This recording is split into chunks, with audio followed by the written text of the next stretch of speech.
안녕하세요, 레드진생입니다. 오늘은 연예혁명 웹드라마 18화를 리뷰를 해볼 거예요. 스토리부터 대략적으로 봐보고 리뷰평 남겨보도록 하려고요. 그럼 바로 시작하겠습니다. 공원에서 남유리를 기다리고 있는 경우, 그리고 도착한 남유리. 경우는 말해요. 어제 승진이 형 니네 집에 간 적 있어? 응, 그게 왜? 너무 아무렇지 않게 말하는 남유리의 반응에 더 어이가 없어진 경우. 그런데 오히려 이걸로 뭐라는 것이 남유리는 이해가 가지 않아요. 다른 남자를 너희 집에 재우는 게 말이나 되냐고 경우가 묻는데 재운 적 없고 잠깐 놀러 온 거라면서 오히려 남유리는 역으로 화를 냅니다. 사과할 거라고 생각했는데 그게 아니어서 너무나 실망한 경우. 자신은 잘못한 게 없어서 사과할 건 없고 내 말 못 믿냐면서 말하는 남유리예요. 경호는 남유리의 태도를 보고 화가 나서 조승민 얘기까지 꺼냅니다. 아니 그럼 조승민이랑은 왜 연락하고 지내는데? 그러자 갑자기 남유리는 너 겨우 이 정도였음? 남들이 뭐라 하든 말든 날 좋아하면 내 말을 믿어야지 라고 말을 합니다. 와, 저는 이때 너무나 뻔뻔한 남유리의 태도를 보고 이거 보고 억장이 무너질 뻔했어요. 그런데 그 순간 남유리의 폰에서 카톡이 울려요. 연인 관계에서 나와서는 안 되는 금기어가 나와요. 핸드폰 줘봐. 아무것도 찔리는 게 없으면 핸드폰 보여줘 보라고. 이에 남의 핸드폰을 왜 보려 하냐면서 싫다고 말하는 남유리. 둘이 그렇게 핸드폰 갖고 실랑이를 벌이다가 핸드폰을 그만 떨어뜨려 버려요. 근데 떨궜다기보다 남유리가 일부러 손을 그냥 펴버린 것 같다는 느낌. 그냥 그랬다고요. 어쨌든 이런 모습을 보이는 이경우가 이해가 되지 않는 남유리, 그리고 그런 남유리에게 너무나 실망한 경우는 결국 등을 돌리며 남유리 곁을 떠납니다. 사실 이 모든 원인은 조승민이 퍼뜨린 헛소문으로 인해서 그렇게 된 거였어요. 조승민은 경우가 되게 폭력적이고 거칠어서 남유리를 힘들게 했다고 소문내고, 남유리에 대한 소문은 또 남자관계 복잡하다는 식으로 안 좋게 소문을 내버려요. 주영이는 학교 애들이 그런 소문으로 경우에 대한 이야기를 하는 것에 대해 굉장히 불쾌함을 느끼죠. 그런데 그때 경우가 반으로 들어와서 조승민에게 말합니다. 네 학교에 뭔 헛소리를 그렇게 짓거리고 다니는 거냐? 조승민은 네가 남유리랑 싸우고 막말한 건 맞다는 식으로 대답하는데, 저는 이 장면을 보고 이런 생각이 들었어요. 그럼 싸우고 나서 남유리는 조승민한테 다 말한 거구나. 이경우랑 이리저리 해서 이렇게 싸웠다라는 걸 진짜 내 여친은 안 이랬으면 좋겠다라는 그런 생각이 들더라고요. 근데 난 없지. 조승민은 여자한테 손을 대는 건 진짜 아니라는 식으로 말하고, 경우는 자신이 언제 손을 댔냐며 억울함을 토로해요. 화가 난 경우는 조승민을 밀치는데 조승민이 야 경우야 왜 그래, 나도 때리려고? 존내 얄밉더라고. 이 배우님이 연기를 잘하는 거니까 뭐. 근데 존내 얄미웠어, 저 연기는.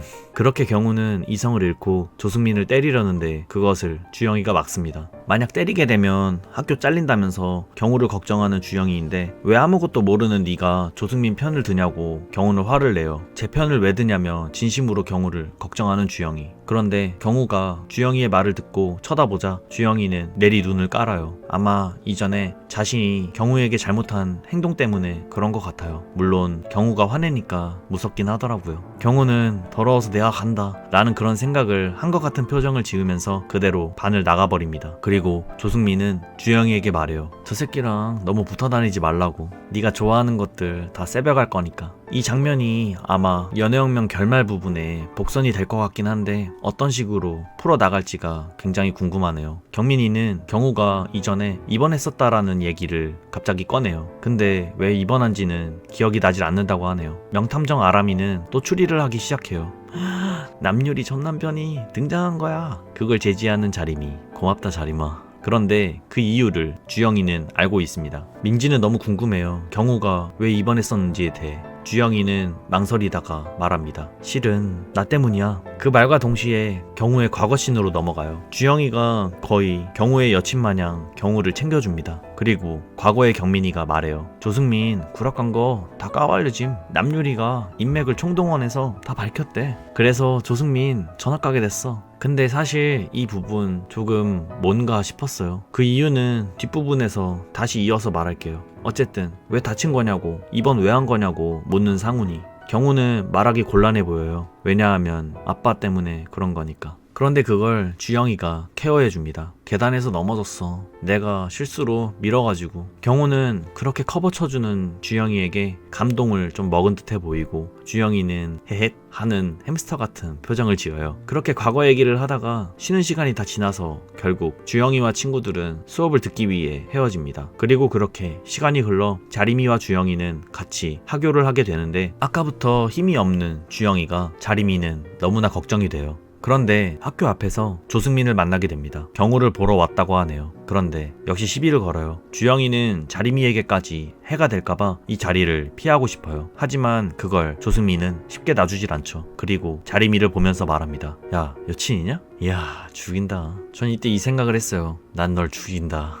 어쨌든 조승민은 저런 애가 왜 너랑 만나냐고 비꼬는데 주영이는 용기를 담아서 그냥 가라고 말합니다. 조승민은 주영이가 자신에게 하는 행동에 대해 어이가 없다는 듯이 뺨을 쓰다듬어 주는데 갑자기 이런 말을 꺼내요. 아, 너 절친이니까 알겠네. 이 경우 그 이마에 상처난 거 아빠한테 맞은 거라며. 얘가 봤대. 이 말을 듣고 주영이는 그제서야 왜 경우가 자신에게 그렇게 행동한 건지 이해하게 됩니다. 어쨌든 주영이는 강하게 반항하며 아니라는 식으로 조승민의 손을 뿌리쳐냈는데 조승민의 이 표정 진심으로 빡친 듯해 보여요. 감히 네가 나한테? 어처구니가 없네. 약간 이런 듯한. 조승민은 니까짓 게 뭔데 내 손을 뿌리치냐는 식으로 주영이를 밀치며 압박합니다. 그런데 그때 자림이가 조승민을 저지하며 강하게 스매싱을 쫙. 그리고 조승민은 자신의 유행어를 말하죠. 이 신발끈이. 그러면서 자림이를 때리려 하는데 이를 주영이가 대신 맞아주며 그대로 나가 떨어져요. 그런데 여기서 이상하게 저는 조승민이 자림이를 때리려고 할 때 주영이가 막아줬다기보다 그냥 애초에 조승민이 주영이 쪽으로 손이 나가는 것 같다는 그런 느낌을 받아서 웃으면 안 되는데 그냥 웃었어요.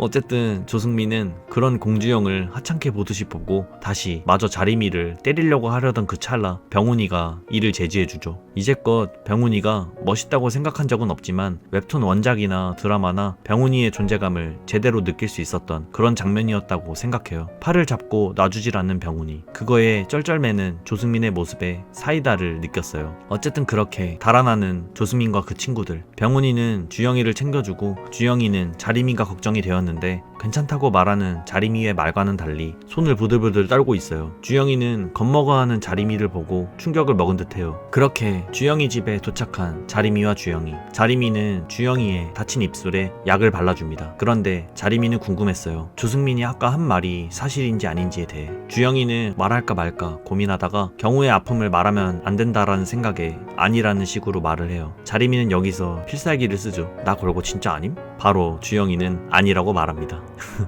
개귀엽죠? 조승민이 한 말이 사실이었다라는 걸 알게 된 자림이. 하지만 주영이가 말하기 곤란해하는 것 같아서 더 물어보지는 않습니다. 참 멋진 여자예요. 그런데 갑자기 자림이가 푹 쉬라는 말에 주영이는 힘없이 침대로 이끌려 그대로 누워요. 이 부분이 뭔가 좀 어색했지만 뭐 상관없어요. 그리고 자림이는 짐을 챙겨 집 밖을 나왔어요. 그러다가 누군가에게 문자를 해요. 나와. 니 때문에 공주형 맞았어. 경우였어요. 그렇게 경우는 집 앞에 나왔는데 갑자기 자림이가 경우의 모자를 딱 이마를 싹 벗겨버려요. 아 근데 이거 상처 난 거 원래 눈 아니었나? 저 정도 상처면 사실 안 가려도 될 법하긴 한데 어쨌든 경우는 갑자기 돌발 행동을 하는 자림이에게 당황스러움을 느껴요. 근데 여기 경우 역할을 연기하시는 이 배우님의 표정 처리가 너무 좋은 게 당황한 것 같은 표정 그리고 뭔가에 홀린 듯한 표정이 이 표정에 보이는 것 같은 느낌이랄까? 매우 좋았다고 생각해요. 어쨌든 고개를 획 돌리며 뭐 하는 거냐고 경우는 물어봐요. 그때 자림이가 말해요. 뭐야 별로 심하지도 않네.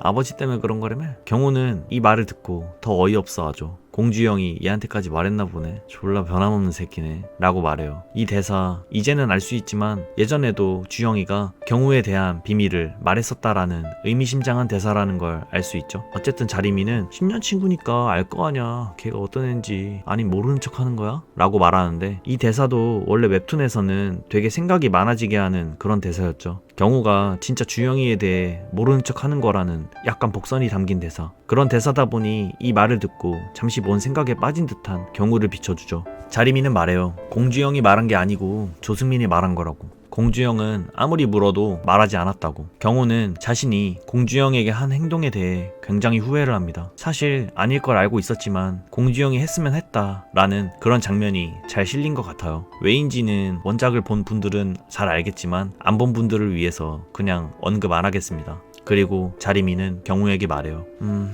굳이 네 상처 앞머리 안 가려도 될 것 같은데? 그 앞머리 어떻게 좀 정리 좀 하셈. 경우는 그런 소리를 하는 자리미에게 미소를 띄웁니다. 그렇게 경우는 자리미와 헤어지고 주영이네 집 앞으로 찾아왔어요. 사실 원작에서는 원래 조승민이랑 한바탕 하고 주영이네로 찾아오는데 그 장면은 생략이 된 듯해 보입니다. 공주영 집 앞에서 잠깐 과거 회상에 빠져요. 자신이 입원해 있을 때 때마침 그때 남유리에게 전화가 왔고 남유리는 경우에게 사과를 해요. 남사친 다 정리했고 학교 소문 내가 다 정리했다 라는 식으로 말이죠. 그런데 경우는 이제 남유리와의 관계를 그만두고 싶어 합니다. 그래서 남유리에게 이별을 고하죠. 이에 굉장히 슬퍼하는 남유리. 어쨌든 매일매일 경우의 옆을 지켜주는 주영, 심지어 잠까지 경우 병실 안에서 자면서까지 간호를 해주는 주영이에게 고마움을 느꼈는지 이제 학교를 가야 한다던 주영이에게 경우는 한마디 합니다. 가지마. 주영이는 그 말을 듣고 놀라죠. 네, 사실 경우는 주영이를 사랑해. 암튼 시간이 그렇게 흐르고 경우 어머니가 경우에게 찾아와요. 할 말이 있다고 주영이에게 잠시 자리를 비워달라고 하고 그렇게 어머니와 경우만 남게 됩니다. 어머니는 말해요. 아빠랑 이혼하기로 했으니까 이제 우리 둘이 서로 으쌰으쌰 하면서 살자고. 경우는 이 말을 듣고 뭔가 생각에 빠져요. 아마 자신이 이제 엄마를 행복하게 해줘야겠다 뭐 이런 생각이겠죠. 뭐 그 다음에는 병훈이가 전학을 오게 된 일도 떠올리고 어떻게 병훈이랑 친해진 것인지 떠올리고 막 이러는 경우에 회상신이 끝나고 시점은 다시 현재로 돌아와요. 그렇게 무작정 주영이네로 들어왔어요. 주영이는 안 자고 있었지만 느낌상 경우인 걸 알았는지 자는 척합니다. 경우는 자는 척하는 주영이를 깨우고 갑자기 무작정 패기 시작해요. 꼬우면 치래요. 주영이 입장에선 사이코패스인가 싶겠죠. 때리라고 해서 진짜 때리려고 하니 갑자기 경우는 멱살을 잡아요. 경우는 진짜 사이코패스일까요? 그러다 둘이 눈이 마주쳤는데 드디어 둘이 키스를. 안돼. 이러면 안돼. 경우는 정신을 차렸나봐요. 경우는 미안하다고 합니다. 주영이는 그동안 너무 서운했어요. 내가 네 얘기를 그렇게 하고 다닐 것 같냐면서 말이죠. 그러면서 서로 미안하다고 막 난리가 났습니다. 경우는 뭘 어쨌든 자신이 더 미안하다고 말하고 주영이는 그럼 이제 우리 서로 미안한 거 없는 거라면서 그렇게 상황을 마무리 짓습니다. 하지만 경우는 그 얘기를 듣고 또 뭔가 생각에 빠진 듯해 보여요. 아마 자신이 현재 아직도 잘못하고 있는 게 있으니까 그런 거겠죠? 그리고 다음날 학교로 돌아온 경우 핸드폰으로 남유리 사진을 한번 보고 옆자리에 있는 자리미를 한번 보는데 경우는 과연 자리미를 왜 쳐다본 걸까요? 아마 주영이를 좋아해서 그런 건가? 어쨌든 이렇게 연애혁명 웹드라마 10화라는 마무리를 짓게 됩니다. 연애혁명 웹드라마 10화라는 원작의 126화부터 131화까지의 내용 그리고 경우의 과거시는 120화와 121화의 내용으로 다뤄져 있어요. 사실 웹드와 원작은 많은 부분이 다를 수 있다고 생각은 하는데 그런데 정말 연애혁명 원작을 많이 봐온 팬으로 느낀 감정으로는 아쉬운 부분이 많다는 거예요. 제가 아까 이 부분에 대해 언급을 잠시 뒤에 한다고 했었는데 이제 말씀드릴게요. 사실 이 부분에서 웹드의 허점을 많이 느낄 수 있었던 부분이라고 생각이 들었어요. 원작에서는 경우의 상황을 완벽하게 다 해결해주는 게 기무리는 아니었는데 어느 정도 일조하는 게 기무리였다고 생각을 해요. 근데 왜 굳이 기무리의 역을 넣지 않고 그 역할을 다 남유리한테 포함시켰는지에 대해서 의문이 들더라고요. 그리고 경우가 남유리한테 이별을 고한 것도 별로 와닿지 않았던 게 웹드에서는 경우의 이 모든 상황을 해결해준 것이 남유리였는데 그런 남유리에게 이별을 고했다라는 것 자체가 뭔가 와닿지가 않더라고요. 이거는 웹드에서 기무리의 캐스팅을 하지 않았고 그 역할을 남유리에게 모두 몰아준 것에 대한 허점이 드러났다고 생각이 들었어요. 또 자리미가 앞머리 좀 어떻게 해라 라고 하는 그 씬에서 역시 기무리의 부재가 느껴지곤 했어요. 원작에서의 기무리는 경우에게 자신이 머리 어떻게 했으면 좋겠냐라는 식으로 물어보고 경우의 말대로 헤어스타일을 바꾸죠. 근데 그러고 나서 자리미가 경우한테 머리 좀 자르라라는 식으로 말하니까 경우가 머리를 자르는 씬으로 이어지는데 기무리의 역할 때문에 경우가 자리미를 좋아한다라는 그 요소가 더 부각이 되는 거였는데 기무리의 부재로 인해서 그런지 그 부분이 좀 약해진 것 같아서 뭐 그랬다고요. 그리고 추가적으로 주영이가 경우한테 맞고 무시당하면서 상처받았던 그런 장면들도 다 생략이 된 건진 몰라도 경우가 주영이한테 미안한 그 과거 부분이 좀 약했다라는 그런 생각이 들어요. 어쨌든 연애혁명 웹드라마 18화의 한 줄평은 다음과 같아요. 보고 싶다 우리야. 전 여기까지 할게요. 레드진생이었습니다.